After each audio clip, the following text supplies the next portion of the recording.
하나 됐어. 마가복음 12장 28절부터 37절입니다.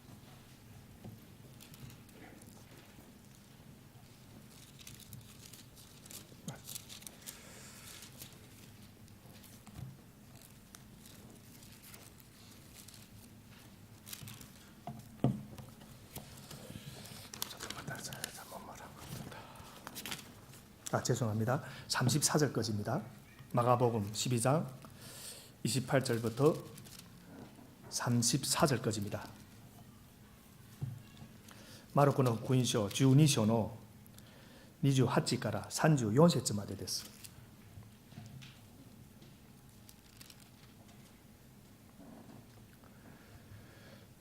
ご読します。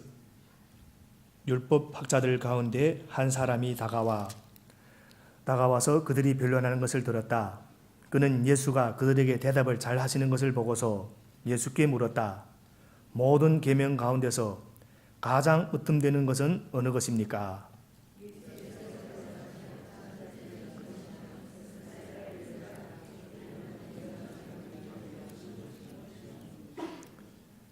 내 마음을 다하고 목숨을 다하고 내 뜻을 다하고 내 힘을 다하여 너희 하나님이신 주님을 사랑하여라.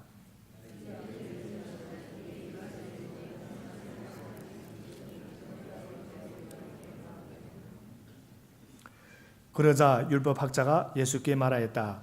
선생님, 옳은 말씀입니다. 하나님은 한 분이시요 그 밖에 다른 이 없다고 하신 그 말씀은 옳습니다.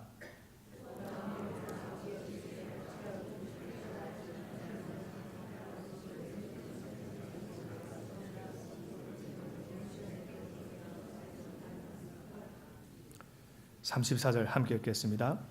예수께서는 그가 슬기롭게 대답하는 것을 보시고 그에게 말씀하셨다. 너는 하나님의 나라에서 멀리 있지 않다. 그 뒤에는 감히 예수께 더 묻는 사람이 없었다. 아멘. 저희들이 최근 생명의 삶을 통해서 민수기를 계속해서 보고 있습니다. 민수기는 기원전 1445년 시내산에서 출발해서 1406년 요단 동편이 모압 광야까지 이르는 38년간의 광야 생활을 기록한 책입니다. 그리고 그 과정에서 이스라엘 백성이 출애굽한 세대에서 출애굽 이후의 세대로 교체되고 거듭되는 이스라엘 백성들이 불평과 원망, 배신, 나아가서 모세와 지도자들이 그 실수와 또 내분에도 불구하고 새 세대를 준비시켜 이제 약속의 땅을 얻게 해주시는 눈물겹도록 감사한 용서와 구원의 기록을 저희들이 민수기에서 보게 됩니다. 또한 진도하시는 그 하나님을 또 보게 됩니다. 이제 새 세대가 가나안 땅을 점령하기 직전에 주님은 모세의 신명기 그 설교를 통해서 이런 말씀을 주십니다. 가나안 점령하기 직전입니다. 신명기 6장 4절부터 9절인데 제가 천천히 읽어드리겠습니다. 신명기 6장 4절부터 9절입니다.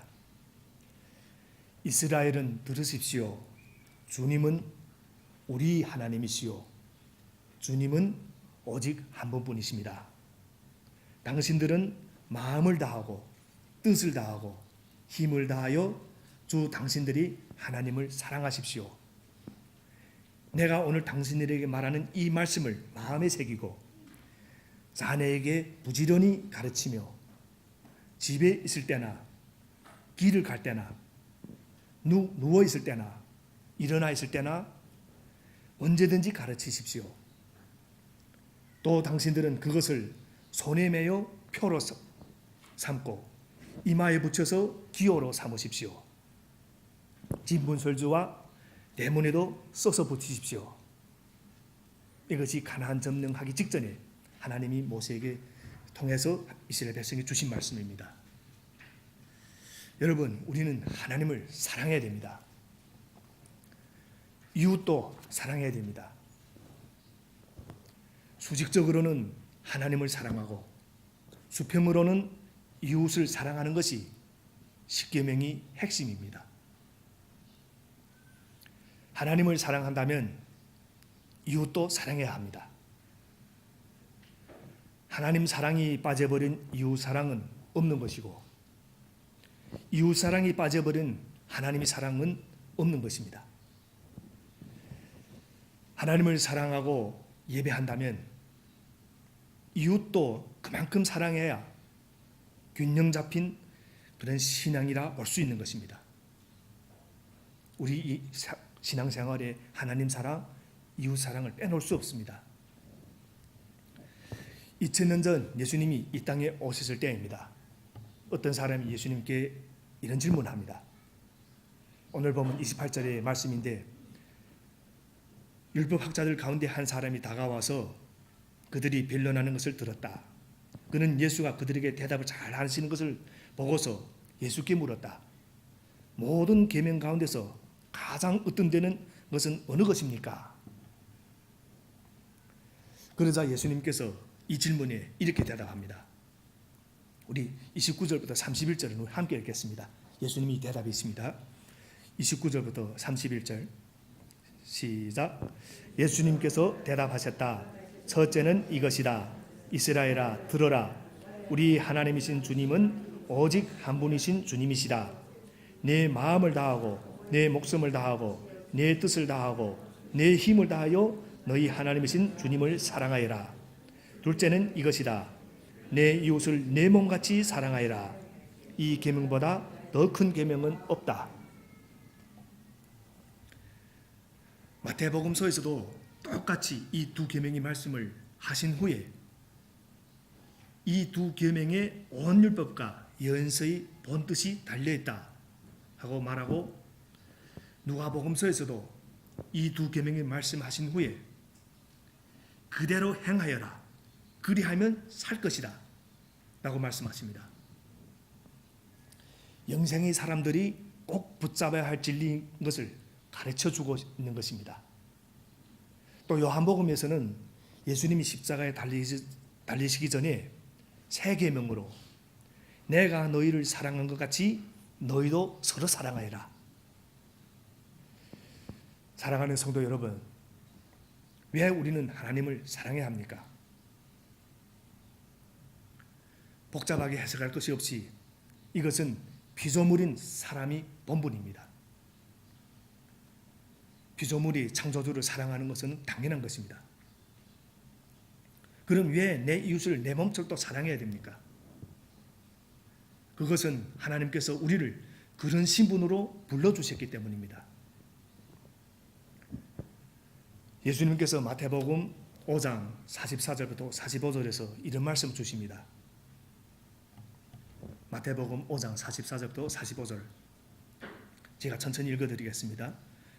그러나 나는 너희에게 말한다. 너희 원수를 사랑하고 너희를 박해하는 사람을 위하여 기도하여라. 그래야만 너희가 하늘에 계신 너희 아버지 자녀가 될 것이다. 아버지께서는 악한 사람에게나 선한 사람에게나 똑같이 해를 떠오르게 하시고 이로운 사람에게나 불의한 사람에게나 똑같이 비를 내려주신다. 우리들은 하나님을 믿어서 하나님이 자녀가 되었습니다.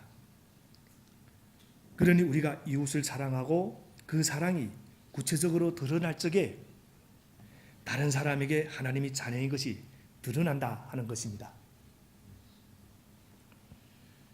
우리가 예수 믿으면 놀란 변화들이 많이 일어납니다. 새 습관이 생기고 새로운 사고방식이 생기고 놀란 또 변화들이 일어납니다. 그러나 그 중에서 가장 귀한 것이 있다면 우리가 하나님이 자녀가 되는 이 신분을 가지는 것입니다. 그러나 내가 하나님의 자녀라는 것을 내가 스스로 확인한 길이 어디에 있습니까? 그것은 사랑할 때, 이웃을 사랑할 때입니다. 사랑하는 성도 여러분, 사랑하는 이것이 하나님 자녀의 특징입니다. 사랑할 적에 우리는 하나님의 자녀의 신분이 주어지는 영광을 더 풍성히 누릴 수 있는 것입니다. 오늘 본문에서 내 이웃을 내 몸같이 사랑하라 하고 명령하십니다.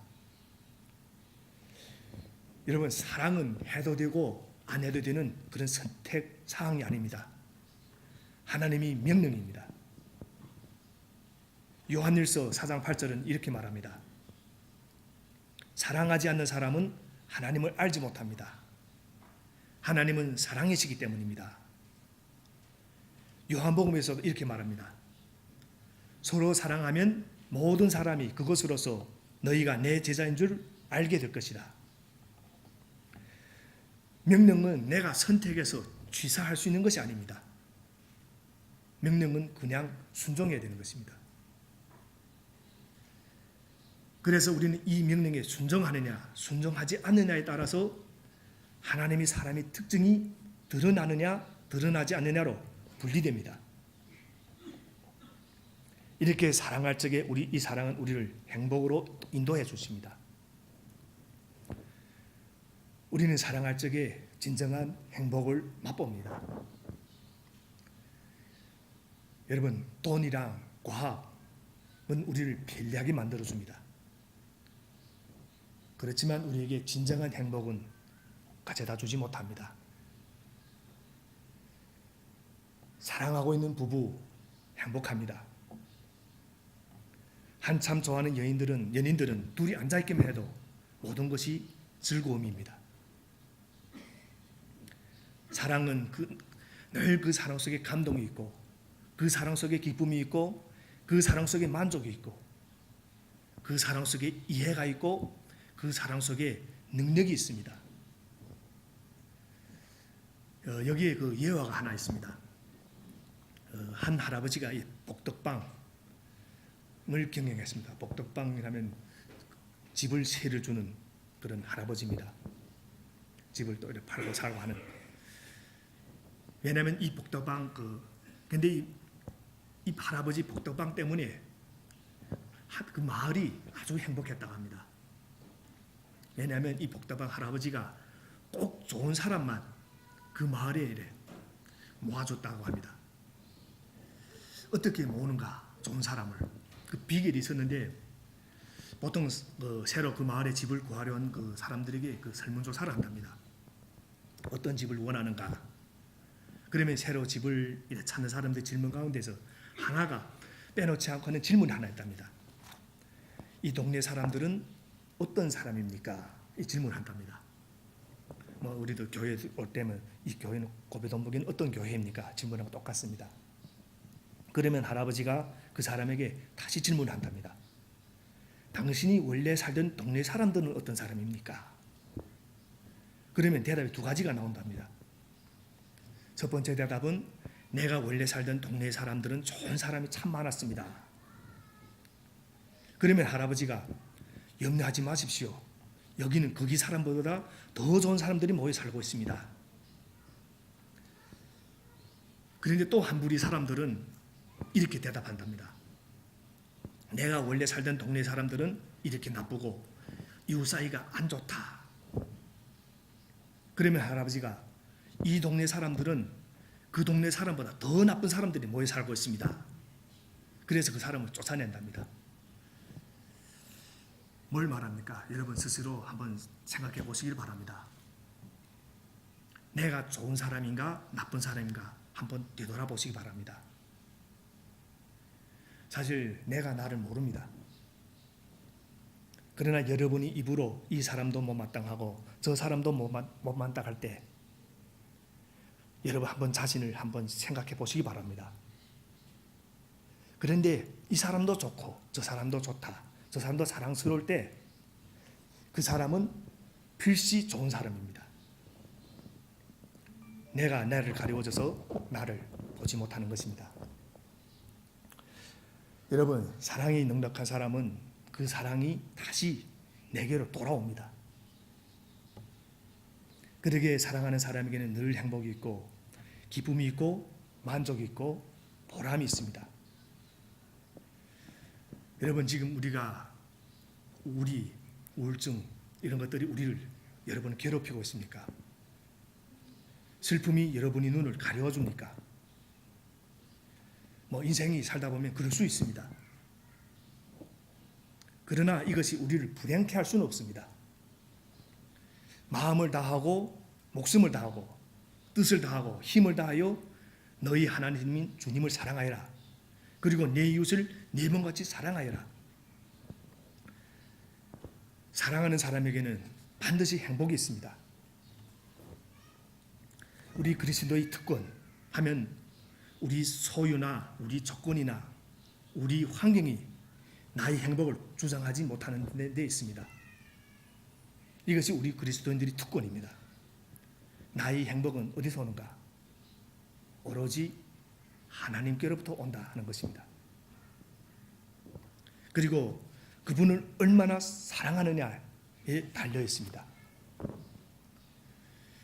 그것뿐만 아니라 또 그분이 사랑을 누리면서 이웃을 얼마나 사랑하느냐에 달려 있습니다. 내가 사랑하고 있으면 그 사랑의 모든 결과는 다시 나에게 돌아오는 것입니다. 예수님은 그 사랑 없음을 인생이 최대의 실패인 것을 성경을 통해서 지적하고 있습니다. 성경에 바리새파 사람들이 있었습니다. 바리새파. 그 사람들은 성경 지식이 대단했습니다. 그리고 또 그들은 기도할 때 시장에 나가 딱 기도의 시간만 되면 손을 부쩍 들고 하늘 앞에 기도했습니다. 철저한 말씀 생활이 있었고 철저한 기도 생활이 있었습니다. 또 그것으로 끝나지 않았습니다. 자신의 몸이 부어지는 그런 헌신을 하나님께 드린다고 아주 고행 비슷하게 금식도 많이 했습니다. 그런데 그들은 기도할 때 이렇게 기도합니다. 하나님 감사합니다. 나는 남의 것을 빼앗는 자나 불의한 자나 간음하는 자와 같은 다른 사람들과 같지 않습니다. 예수님께서 그런 그들을 향해서 진노하셨습니다. 위선자들아, 너희들에게 화가 있다. 너희는 박하와 회향과 근처의 11조는 드리면서 정의와 자비와 신의와 같은 율법이 더 중요한 요소들은 버렸다. 사도 바울이 또 고린도전서를 통해서 저희들에게 말씀해 줍니다. 내가 예언하는 능력을 가지고 있을지라도 또 모든 비밀과 모든 지식을 가지고 있을지라도 또 산을 옮길 만한 모든 믿음을 가지고 있을지라도 사랑이 없으면 아무것도 아니다. 사랑하는 성도 여러분, 오늘 하나님께서는 우리를 부르십니다. 사랑의 본체이신 하나님의 자녀로 부르셔서 우리로 내 이웃을 사랑하도록 명령하십니다. 그럼 여기에 우리에게 어려운 질문이 하나 있습니다. 사랑은 어떻게 해야 되는가? 우리는 사랑의 중요성 다 압니다. 명령이고 어떻게 해야 되는가? 여러분, 세계를 사랑할 수 있습니다. 민족과 국가도 사랑할 수 있고 내가 좋아하는 어떤 스포츠 팀도 사랑할 수 있고 저 멀리 있는 아프리카의 사람도 사랑할 수 있다고 우리는 고백할 수 있습니다. 그런데 문제는 내 옆에 있는 이 결점이 많은 구체적인 사람은 사랑할 수 있다고 당당히 고백할 수 없다는 데 있습니다. 여러분, 하나가 사랑이 안 되는데 어떻게 열이 사랑이 되고 백이 사랑이 되겠습니까? 하나가 사랑이 안 되는데 어떻게 그 사랑이 계속 커질 수 있는 민족 사랑이 될 수 있겠습니까? 그런데 우리가 왜 이처럼 또 사랑해야 할 사람을 사랑하지 못하는가? 첫째는 우리가 용서하지 못하기 때문입니다. 우리가 사랑하지 못하는 가장 큰 이유는 미워할 건 다 미워하고 그리고 용서하려고 하니까 잘 안 되는 것입니다. 용서 없이 사랑하려고 하니까 우리는 미워할 걸 다 미워하고 비판할 건 다 비판해놓고 욕할 건 다 욕해놓고 그러니까 안 되는 것이 사랑이 안 되는 것입니다. 구체적으로 한번 여러분 옆에 있는 분들 한번 둘러보시기 바랍니다. 이 자리에 내 싫어하는 사람이 없는가? 한번 돌아보십시오.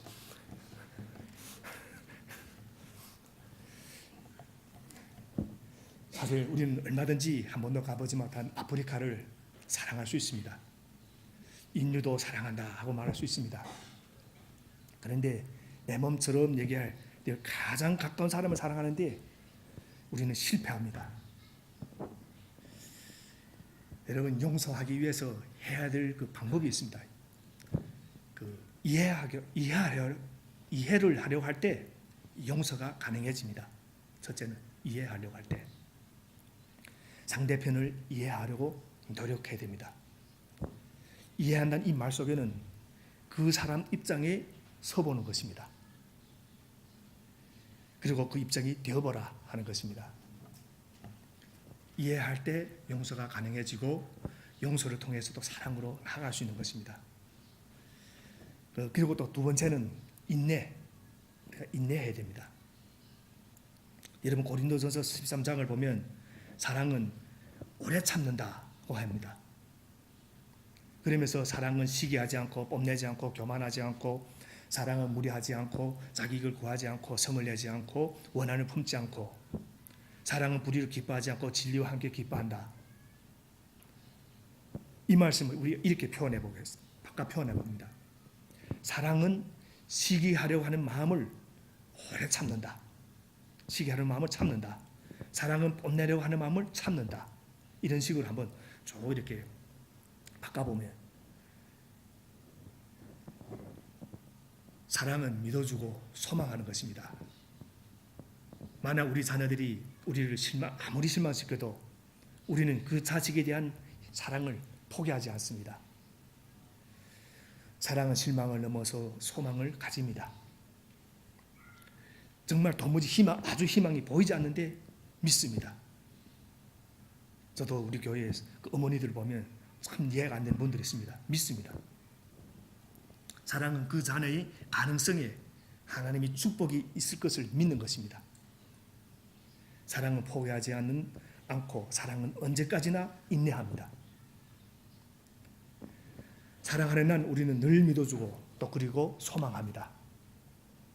사랑하는 성도 여러분, 마지막으로 또 우리가 어떻게 사랑해야 되는가? 이 말씀 드리기 전에 사랑은 참 잘 안 되는 것입니다. 먼저 이 결론. 그러나 기도하면 사랑할 수 있습니다. 기도. 참 괘씸한 사람. 그 사람을 생각하면 기도가 딱 막히는 사람이 있습니다. 아마 늘 기도하시는 분들은 이런 경험을 해보셨을 것입니다. 그 사람을 위해서 기도를 또 시작해야 이 기도가 뚫립니다. 기도가 뚫려야 내 심령이 또 하나님과 참다운 교제를 나눌 수 있는 것입니다. 그런데 어느 한 괘씸한 사람 때문에 기도가 딱 막히면 그 다음에는 그 기도가 형식적이 되기 쉽습니다. 그런데 내가 참 받아들이기 어려운 사람, 또 미워할 수밖에 없는 그 사람을 위해서 기도할 때 내 안에 계신 주님이 그 사람을 사랑하는 것을 느끼게 됩니다. 그러니까 내가 사랑하는, 내 안에 있는 주님이 그 사람을 사랑하는 걸 느끼게 됩니다. 그러면 나도 그 사람을 또 사랑하게 되는 것을 경험하게 됩니다. 이 말씀은 아주 비밀인데 수영로 교회의 원로 목사 정필도 목사 얘기를 해요. 이 목사 이 말씀 제가 딱 듣는 말씀인데, 자신이 싫어하는 사람이 있고 사랑할 수 없는 사람이 있으면 그 목사님은 그 사람을 사랑하게 될 때까지 이렇게 꽉 끌어안고 기도한답니다. 물론 직접 끌어안는 것이 아니라 상상해서 끌어안고, 그리고 물론 또 상대편이 여자분이시면 절대 끌어안지 않고 그렇게 기도하신답니다. 저도 앞으로 아마 싫은 사람이 있으면 이렇게 기도할 것입니다. 그러니까 여러분, 제 눈에 그 싫어하는 행동을 하지 않기를 바랍니다. 그렇지 않으면 제가 꿀알을 끄니까 여러분 진짜 싫은 사람이 있으면 기도해 보십시오. 아마 제가 미우면 저를 위해서 축복 기도를 하십시오. 그러면 주님께서 친히 우리에게 사랑하는 그 능력을 베풀어 주십니다. 사랑하는 성도 여러분, 세상의 모든 가치는 언젠가는 사라질 때가 있습니다. 그러나 사랑은 언제까지나 떨어지지 않고 언제까지든지 귀한 존재로 남아 있습니다. 그 바르트 부르크라는 독일이 그 한 성이 있었습니다. 성읍이 있었는데 그 천년의 역사를 가진 그런 성읍인데 이 성이 우리 그리스도 개신교인들에게 아주 특별한 의미가 있습니다. 왜냐하면 그 성에서 종교개혁자 마르틴 루터가 숨어가지고 성경을 번역했던 그런 성이랍니다. 그런데 사실 그 루터 때문에 그 성이 유명한 것이 아니라 정말 진짜 그 성을 가보면 그 엘리자베스라는 한 여인 때문에 그 성이 더 유명하답니다.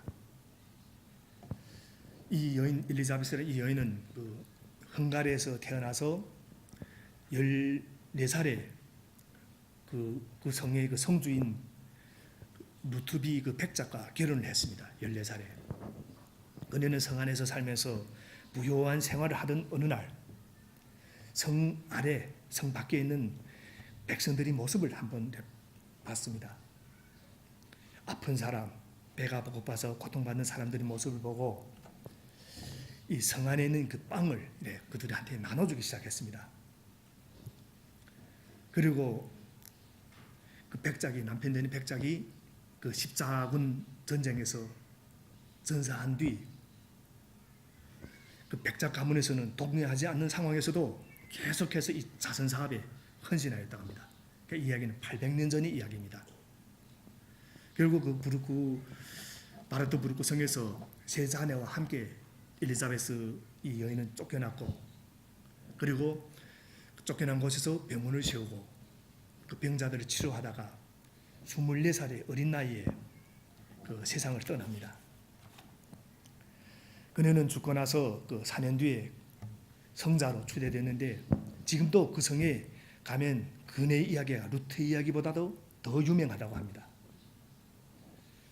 가난한 사람, 고통받던 현장에서 주의 사랑으로 가난한 사람을 내 몸처럼 사랑했던 한 여인의 이야기가 그 성을 모든 사람의 마음에 감동의 원천이 되고 있는 것입니다. 하나님의 사랑이 그 실제를 보여주고 있습니다. 우리 개신교인들이 우리 그리스도인들이 루터를 종교개혁 500주년입니다. 루터를 기억하고 루터를 이야기할 때 사실 더 많은 사람들은 엘리자베스의 그 사랑의 향기에 감동되어 하고 있는 것입니다. 사랑하는 성도 여러분, 사랑은 언제까지도 떨어지지 않습니다. 지식도 패하고 높다고 자랑하던 힘도 그리고 모든 사람에게 인정받는 것도 다 사라집니다. 그리고 내 소유도 나를 떠날 때가 있습니다. 그러나 사랑만은 영원히 내 것인 것입니다. 사랑했던 것만은 영원히 내 것입니다. 사랑하는 사람은 모든 것을 가진 사람입니다. 오늘 이 시간 주님께서 우리에게 명령하십니다. 여러분, 이 명령은 순종해야 됩니다. 너 내 말 순종해야 된다. 이것이 축복의 길이다. 이것이 영생의 길이다. 마음을 다하고 뜻을 다하고 힘을 다하여 오직 한 분이신 주 너희 하나님을 사랑하라. 그리고 내 이웃을 내 몸같이 사랑하여라. 기도하겠습니다. 하나님 아버지, 마음을 다하고 지혜를 다하고 힘을 다하여 하나님을 사랑하는 것과 이웃을 자기 몸같이 사랑하는 것이 모든 범죄와 희생제보다 더 낫다고 하였습니다. 이웃을 사랑하는 삶은 우리 선택이 아니고 하나님이 명령임을 고백합니다. 이 사랑에 생명을 걸고 이 사랑에 성공하게 하여 주시옵소서. 예수 그리스도 이름으로 기도를 드립니다. 아멘. 찬양하면서 하나님께 예물을 드리겠습니다.